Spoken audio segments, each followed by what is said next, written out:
పట్టిసీమ నుంచి గోదావరి జలాలు కృష్ణా డెల్టాకు చేరుకున్నాయి. పవిత్ర సంగమం నుంచి మా ప్రతినిధి సాయికృష్ణ మరిన్ని వివరాలు ప్రత్యక్ష ప్రసారం ద్వారా అందిస్తారు. ఓకే పవన్, కృష్ణా తీరములో ఒక అద్భుతమైన ఘట్టం ఆవిష్కృతమైంది. గత 11 సంవత్సరాలుగా గోదారమ్మ సుజల జలాలు కృష్ణా తీరంలోకి వస్తున్నాయి. పట్టుసీమ ఎత్తిపోతల పథకం ద్వారా కృష్ణా డెల్టాకు ప్రతి ఏడాది కూడా ఊపిరిపోస్తున్న పరిస్థితి అయితే ఉంది. ఈసారి కూడా అత్యంత క్లిష్టమైన పరిస్థితుల్లో వాతావరణం పూర్తి ప్రతికూలంగా మారిన పరిస్థితుల్లో కృష్ణా జలాలు గోదావరికి తాకాయి.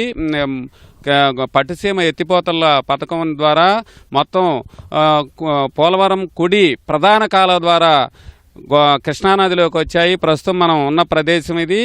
కృష్ణా జిల్లా ఇబ్రహీంపట్నం మండలం కృష్ణానది గోదావరి జలాలు కలిసే ప్రాంతం పవిత్ర సంగమం వద్ద ఉన్నాం. రాత్రి ఇక్కడికి పవిత్ర గోదావరి జలాలు సుజల జలాలు కృష్ణానది తీరంలోకి వచ్చిన పరిస్థితి చూడవచ్చు. ఎర్ర నీరు కృష్ణానదిని తాకాయి.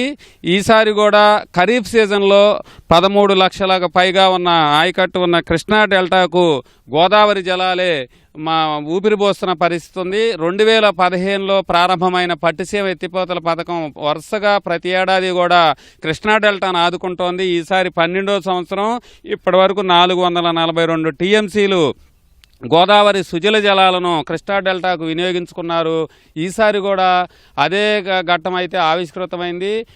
కృష్ణా పులిచింతల బ్యాలెన్సింగ్ రిజర్వాయర్ ద్వారా అక్కడ ప్రస్తుతం ఉన్న నీటినే వినియోగిస్తున్నారు. ఈ నెల 1వ తేదీన కృష్ణా డెల్టాకు నీరు విడుదల చేశారు. అయితే ఎలా సర్దుబాటు చేయాలి ఉన్న నీటిని అని తర్జన పడుతున్న పరిస్థితుల్లో గోదావరిలోకి వరద నీరు రావటం, పట్టుసీమ వద్ద 14 మీటర్ల ప్రవాహం చేరటంతో అక్కడ పంపులు గత బుధవారం జలవనరుల శాఖ మంత్రి నిమ్మల రామానాయుడు ఆన్ చేసి ఇక్కడికి కృష్ణా డెల్టాకు వదిలారు. ప్రస్తుతం మనం చూడవచ్చు ఎర్ర నీరు వడివడిగా కృష్ణానదిలోకి ప్రవహిస్తున్నాయి.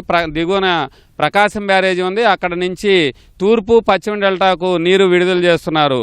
తూర్పు డెల్టాతో పాటు ప్రధాన కాలువతో పాటు రైవస్ కాలువ, ఏలూరు కాలువ, అట్లాగే కుడివైపున ఉమ్మడి గుంటూరు జిల్లాలోని ఆ వైపుగా ప్రకాశం జిల్లా వరకు వెళ్ళే పశ్చిమ డెల్టా కెనాల్తో పాటు గుంటూరు ఛానల్కు కూడా ఈ గోదావరి జలాలు సుజల జలాలు విడుదల చేస్తున్నారు. 6000 క్యూసెక్కుల వరకు కూడా ఇవి వస్తున్నాయి. గత బుధవారం నుంచి ఇన్ని రోజులు ప్రవహించి 175 కిలోమీటర్లు కృష్ణానదికి అయితే చేరుకున్నాయి.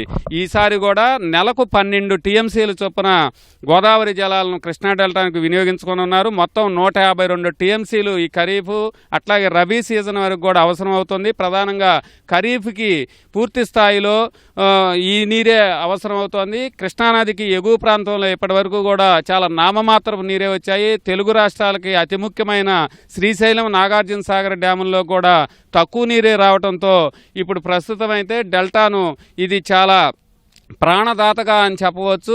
దాదాపు 11 సంవత్సరాలుగా ఈ డెల్టాకు సుమారు 50,000 కోట్ల రూపాయల విలువైన పంటలు ఈ గోదావరి జలాల ద్వారా పండించామని కూడా గత బుధవారం నాడు పట్టుసీమలో పంపులు ప్రారంభిస్తున్న సందర్భంగా మంత్రి నిమ్మల రామానాయుడు కూడా ప్రకటించారు.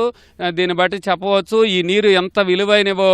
గోదావరి జలాలు కృష్ణా డెల్టాకు వరుసగా ఎలా ఊపిరిపోస్తున్నాయనేది కూడా మనం చెప్పవచ్చు. పోలవరం ప్రాజెక్టు పూర్తయ్యే వరకు కూడా గత 11 ఏళ్ల నుంచి కూడా పూర్తి స్థాయిలో గోదావరి జలాలు కృష్ణా డెల్టాను ఆదుకున్న పరిస్థితి ఉంది.